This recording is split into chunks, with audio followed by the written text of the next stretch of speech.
రాష్ట్ర దేవాదాయ అటవీ శాఖ మంత్రిగా ప్రమాణ స్వీకారం చేసిన తర్వాత మొదటిసారిగా వరంగల్ జిల్లాకి ముక్కోటి ఏకాదశి నాడు ఇక్కడికి వచ్చి ఆ వెంకటేశ్వర స్వామిని దర్శనం చేసుకున్నారు మన కొండ సురేఖ మేడం గారు. ఆమె మాటలు తెలుసుకుందాం.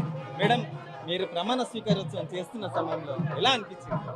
అది చాలా హ్యాపీగా ఉందండి. రాజశేఖర రెడ్డి గారు గుర్తొచ్చారు. ఆ రోజు ఆయన క్యాబినెట్ లో చేసినప్పుడు ఏమిటటువంటి ఆనందం అనిపించిందో రేవంత్ రెడ్డి గారి క్యాబినెట్ లో కూడా అదే ఫీల్ అయింది. గతంలో కూడా మంత్రిగా చేశారు, మళ్ళీ అవకాశం దొరికింది మంత్రిగా ఈ ప్రజలకు సేవ చేసుకునేందుకు. ఎలా ఫీల్ అవుతున్నారు అండి? మాకు ఇచ్చిన శాఖలు కూడా చాలా మంచి శాఖలు. పర్యావరణం, ఫారెస్ట్ ప్లస్ ఎండోమెంట్, దేవుడికి సేవ చేసుకునే అవకాశం వచ్చింది, ప్రకృతిని కాపాడుకునే అవకాశం వచ్చింది. ఈ అవకాశాన్ని తప్పకుండా సద్వినియోగం చేసుకుని నాకు శాఖలలో మంచి ఆలోచనతోటి ప్రజలకు మంచి మేలు చేస్తూ ముందుకెళ్తాం. మీ ప్రభుత్వం ఏర్పడి 15 రోజులు కూడా కావటం లేదు, కానీ అప్పటికే 30 దాడులు జరుగుతూ ఉన్నాయి. దాన్ని ఎలా చూస్తారు?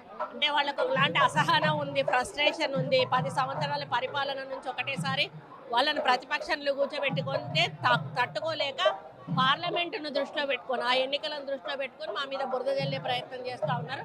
ప్రజలు తప్పకుండా అర్థం చేసుకుంటారు. మొన్న అర్థం చేసుకున్నారు కాబట్టి కాంగ్రెస్ పార్టీని గెలిపించారు.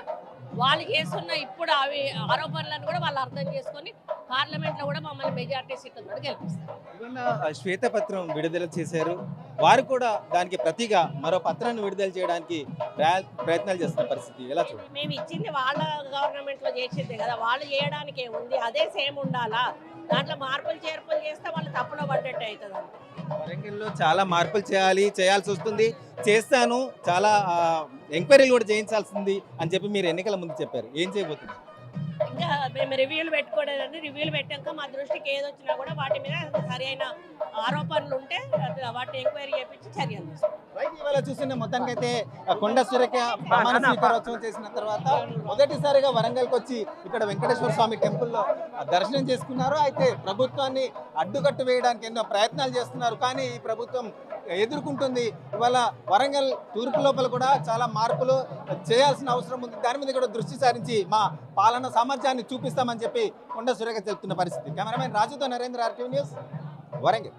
మరిన్ని వీడియోస్ కోసం ఛానల్ ని సబ్స్క్రైబ్ చేయండి, లేటెస్ట్ అప్డేట్స్ కోసం వాట్సాప్ ఛానల్ ని ఫాలో చేయండి, అండ్ లింక్ డిస్క్రిప్షన్ లో ఉంది.